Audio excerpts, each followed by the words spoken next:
What if World War II actually began the day World War I ended?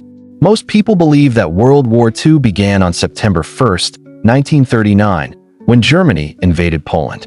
But what if I told you that the real beginning of the war happened 20 years earlier? To understand why Germany entered another global conflict, you have to understand what happened after World War I. When the First World War ended in 1918, Germany wasn't just defeated, it was devastated. Millions of soldiers had died, cities were damaged, industries were struggling, and the country faced an uncertain future. The German Empire had collapsed, and a new democratic government suddenly found itself responsible for rebuilding an exhausted nation. Then came the Treaty of Versailles in 1919. For the victorious Allied powers, the treaty was supposed to guarantee peace. They wanted to make sure Germany would never be strong enough to start another war. But from the perspective of many Germans, the treaty felt like punishment rather than peace. Germany was forced to accept responsibility for the war. It had to surrender important territories, reduce its military to a tiny fraction of its previous size, give up its air force, and pay enormous reparations to the Allied countries. Whether those measures were justified or not is still debated by historians today. But one thing is certain: millions of Germans believe they had been humiliated. National pride disappeared almost overnight. The new democratic government inherited all these problems. Instead of being seen as the country's savior, many people blamed it for accepting the treaty. Political divisions became deeper every year. Then the economic situation became even worse. Germany was already struggling to pay reparations while rebuilding its economy. To deal with its financial problems, the government printed more and more money.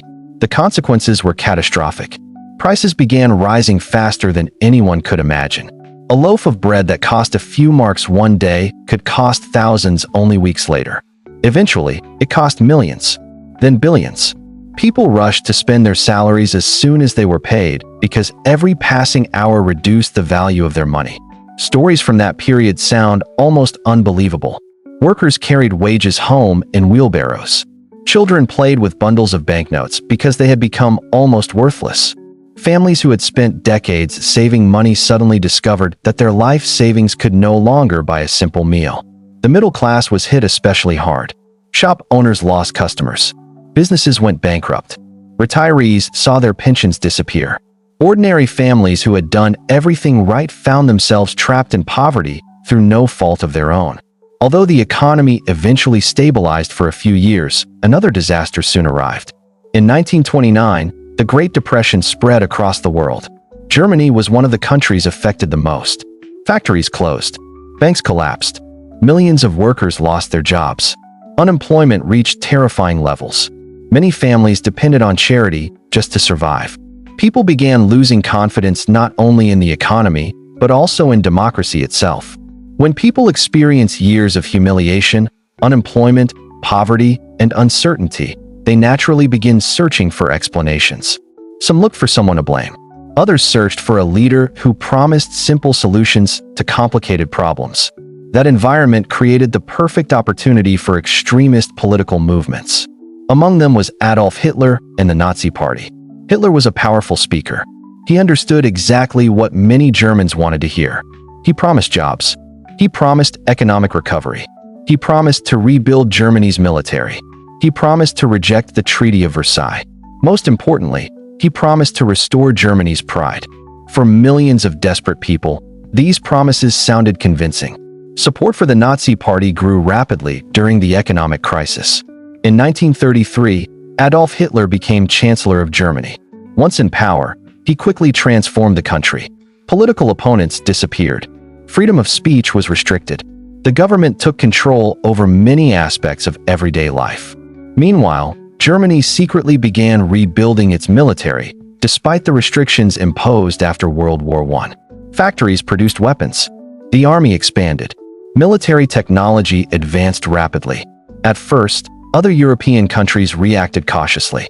Many leaders hoped that satisfying some of Germany's demands would prevent another conflict. This policy became known as appeasement. But instead of stopping Germany's expansion, it encouraged even greater ambitions. Germany regained territories. It annexed Austria. It occupied Czechoslovakia. Each step increased tensions across Europe. Finally, on September 1st, 1939, German forces invaded Poland. Britain and France responded by declaring war. The Second World War had officially begun. Over the next 6 years, the conflict spread across Europe, Africa, Asia, and the Pacific. Entire cities were destroyed. Millions of civilians became refugees.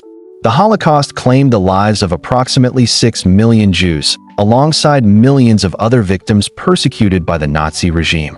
By the time the war ended in 1945, an estimated 70 to 85 million people had died, making it the deadliest conflict in human history. Looking back, many historians argue that World War II cannot be understood without understanding the consequences of World War I. The political instability, the economic collapse, the humiliation felt by millions of Germans, the rise of extremism. None of these events happened overnight. They developed over 2 decades. History rarely changes because of one single event. Instead, major conflicts are usually built slowly through years of economic crises, political mistakes, fear, resentment, and missed opportunities. The Second World War wasn't simply the result of one man's ambitions. It was also the consequence of unresolved problems left behind after the First World War. That doesn't excuse the decisions that followed, but it helps explain how one of history's greatest tragedies became possible. Perhaps the greatest lesson is this: winning a war does not automatically create peace. If injustice, poverty, political instability, and resentment continue to grow, they can plant the seeds of future conflicts.